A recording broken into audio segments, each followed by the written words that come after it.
আমরা একটু কোষ বোঝার চেষ্টা করি। ধরো আমি একটা গাছ দেখলাম, গাছের একদম ভেতরে ধরলাম যে পাতা, পাতা যদি আমি কাটি, পাতার ভেতরে যে লেয়ারটা দেখবো, এই যে লেয়ার, তো পাতার যে লেয়ার তার ভিতরে এইটা হইলো একটা উদ্ভিদ কোষ, একটা। সো এই যে সুবিশাল উদ্ভিদটা যে আমরা দেখি, এই সুবিশাল উদ্ভিদের একটা কোষকে যদি চিন্তা করি, তাহলে বিষয়টা কেমন হচ্ছে।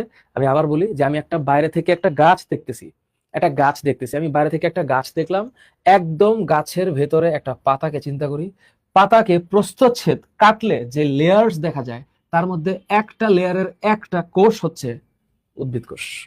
এবং এই উদ্ভিদ কোষের উপাদানগুলো হচ্ছে এরকম। আমরা একটু পরে একে একে বোঝার চেষ্টা করবো ইনশাল্লাহ। এরপর আমি যদি স্যার এখন একটা প্রাণীকে চিন্তা করি, যে স্যার ধরলাম একটা প্রাণী, তো প্রাণীর ভিতরের একটা অঙ্গ বা সেই অঙ্গের ভেতরে প্রস্থচ্ছেদ করলে একদম ভিতরে একটা কোষ দেখা যাবে। আমাদের লিভারের দিকে গেলাম আর কি, তো লিভারের সেলটাকে হেপাটিক সেল বলে, হেপাটিক সেল। তো এইটার স্ট্রাকচার হচ্ছে এইরকম। তো আগেরটার স্ট্রাকচার আর এইটার স্ট্রাকচার তো এক না, তাই না? তো আমরা উদ্ভিদ কোষে যেমনটা দেখলাম বা যেই রকমের একটা স্ট্রাকচার আমরা দেখলাম, প্রাণী কোষের স্ট্রাকচারটা এই রকম না, একটু আলাদা। তো প্রাণী কোষের এই যে মাঝখানে নিউক্লিয়াস আছে, বাকি জিনিসগুলো এইরকম বলে স্যার আমরা বইয়ের মধ্যে যেমন দেখি সেটা তো 1D মানে, কিন্তু এখানে 3Dটা দেখানো যায়।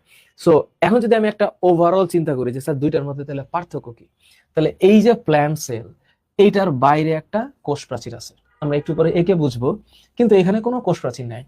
এইটার মোটামুটি একটা খালি জায়গা এখানে দেখানো হয়েছে, বা এই খালি জায়গাটা আর একটু বড়ও হইতে পারে, কিন্তু এইখানে এরকম কোনো স্পেসিফিক খালি জায়গা নাই। আচ্ছা, ভালো কথা। তারপর স্যার এটার যে নিউক্লিয়াসের চেহারা আর এটার নিউক্লিয়াসের চেহারা মোটামুটি অলমোস্ট সেম, কারণ নিউক্লিয়াসকে কোষের প্রাণ কেন্দ্র বলে এবং এই নিউক্লিয়াস কোষের সকল কার্যক্রমগুলোকে নিয়ন্ত্রণ করে। এই জন্য এটাকে ব্রেইন অফ দ্য সেল বলে, অথবা প্রাণ কেন্দ্র বলে, অথবা কেন্দ্রিকা বলে।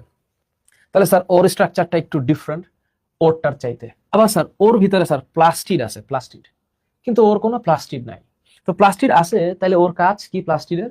উদ্ভিদ অবশ্যই সূর্যের আলোকে ব্যবহার করে কার্বন ডাইঅক্সাইড এবং পানির বিক্রিয়ায় গ্লুকোজ উৎপাদন করতে পারে। তার মানে উদ্ভিদ ফটোসিনথেটিক, তার মানে উদ্ভিদ খাদ্য তৈরি করতে পারে এবং সেটা নিজের জন্য সে প্রস্তুত করতে পারে। তাই উদ্ভিদকে বলা হয় অটোট্রফিক। অটোট্রফিক, অটো শব্দের মানে হচ্ছে ট্রফিক, স্বভোজী, নিজের খাদ্য নিজে বানাতে পারে। কিন্তু ও হচ্ছে হেটেরোট্রফিক, নিজের খাদ্য নিজে বানাইতে পারে না, খাদ্যের জন্য আরেকটা কোষের উপরে ডিপেন্ডেন্ট হইতে হয়। সো ওর চেহারা হচ্ছে, প্রাণী কোষের চেহারা হচ্ছে এরকম। এখন স্যার আমি যদি আর একটু ভিতরে ঢুকি, নিউক্লিয়াসে ঢুকলাম, তো নিউক্লিয়াসটা স্যার একটু কেমন দেখতে স্যার? এইটা আমি সবই ব্যাখ্যা করব। এই যে উপরে যে দুইটা লেয়ার আছে, দুইটা, এটা হচ্ছে নিউক্লিয়ার মেমব্রেন।